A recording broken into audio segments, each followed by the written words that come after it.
Hai guys, bersama lagi dalam Aki Channel. Hari ini Aki Channel ada satu resepi yang sangat bagus, iaitu sebelum kita nak buat resepi, kita lihat bagaimana proses mengambil umbuk kelapa.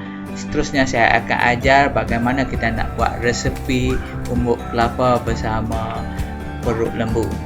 Okey, langkah yang pertama, prosesnya agak sukar dan rumit, iaitu kita kena tebang pokok kelapa dahulu.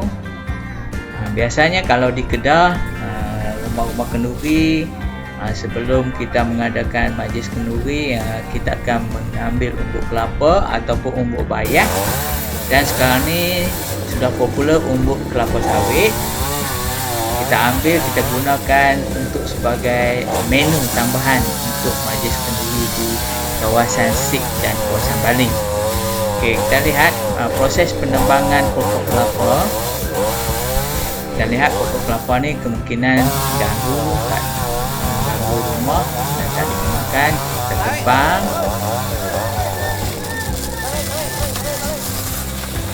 Kita tebang dan kita proses pengambilan umbuk kelapa.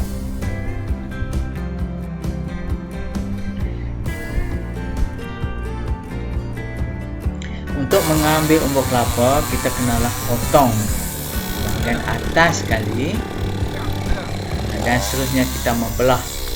Proses membelah untuk mengambil umbuk kelapa ni perlulah dibuat dengan teliti agar tidak mencederakan kita dan juga merosakkan umbuk kelapa itu.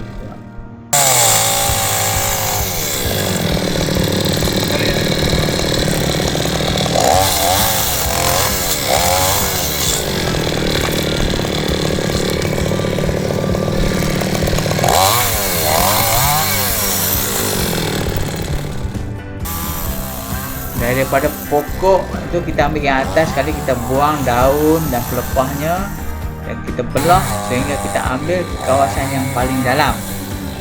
Yang inilah dinamakan umbuk kelapa. Begitu juga dengan umbuk bayah serta umbuk kelapa sawit. Setelah ini kita menggunakan parang ataupun pisau, kita kupaskan dia, kita buang umbuk yang masih keras. Kita hanya memerlukan umbuk yang lembut sahaja untuk kita dijadikan kerabu kelapa nanti. Kita tengok proses macam mana sukarnya untuk mengambil umbuk kelapa.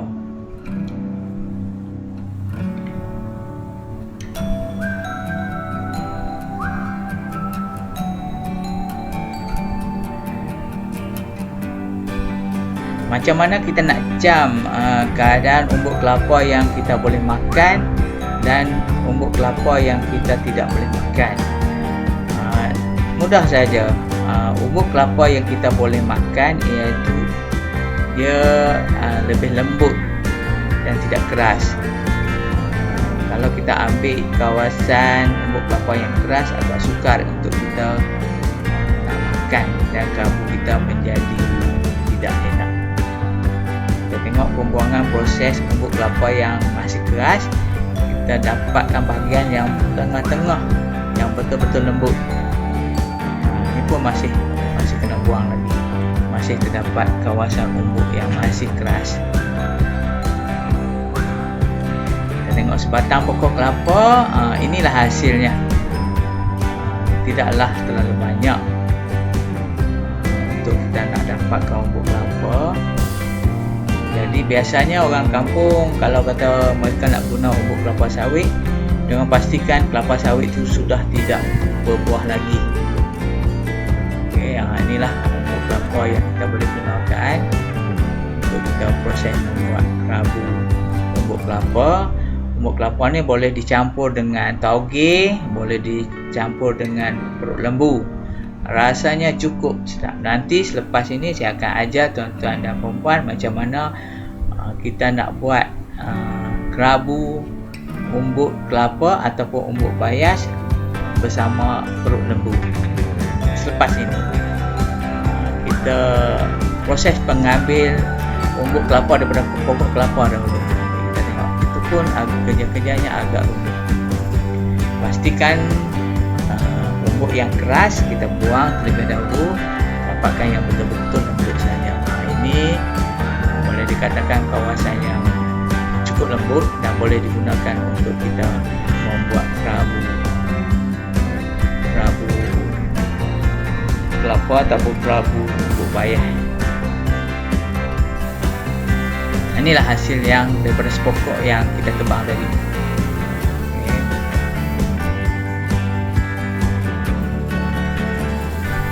Tidaklah terlalu banyak. Saya mengambil dua potong umbuk kelapa tadi dan kemudian saya balik, saya rebuskan. Untuk maklumat, rebus umbuk kelapa tu sehingga betul-betul lembut. Kawasan yang lembut kita angkat dahulu, meninggalkan kawasan yang masih belum lembut. Kalau kita nak tunggu ke semua lembut, kita takut yang lebih muda tu akan hancur. Jadi kita pastikan ada dua peringkat lah. Yang lembut kita angkat dah, yang masih belum lembut ataupun lembut kita biarkan terus masak. Kemudian kita potong kecil-kecil mengikut kesesuaian masing-masing. Kalau masih rasa gigi tu masih elok dan penuh, boleh potong besar-besar. Bagi yang dah tua tu potong kecil-kecil. Potong kecil-kecil. Yang masih panas lagi, kita angkat daripada kulit panas tadi.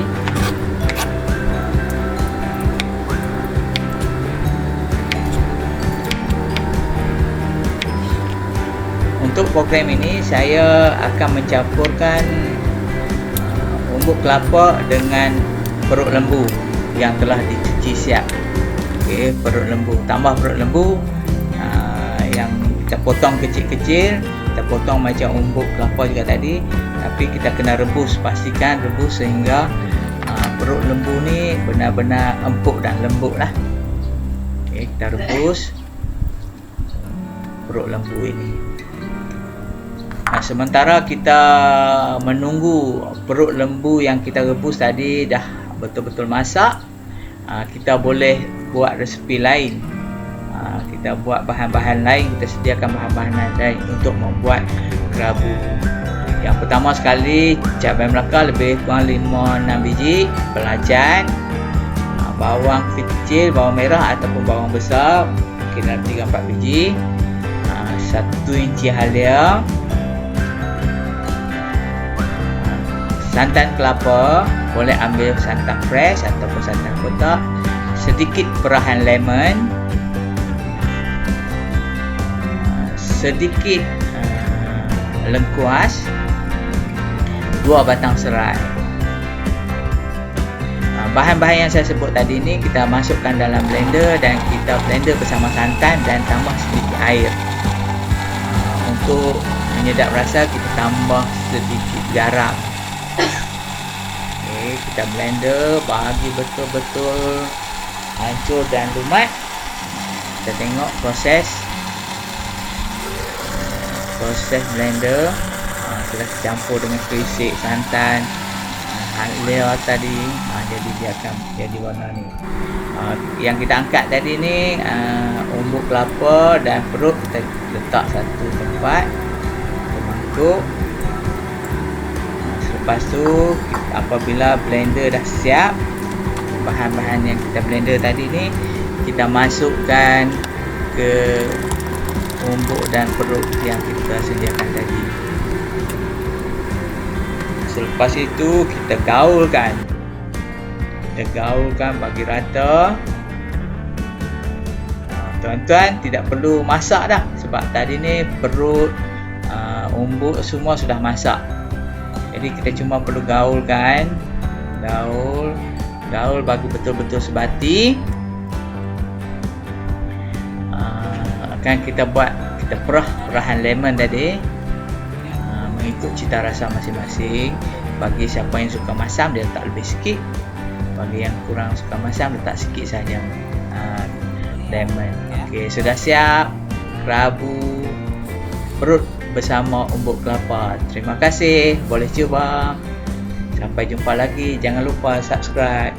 Bye. Assalamualaikum warahmatullahi taala wabarakatuh.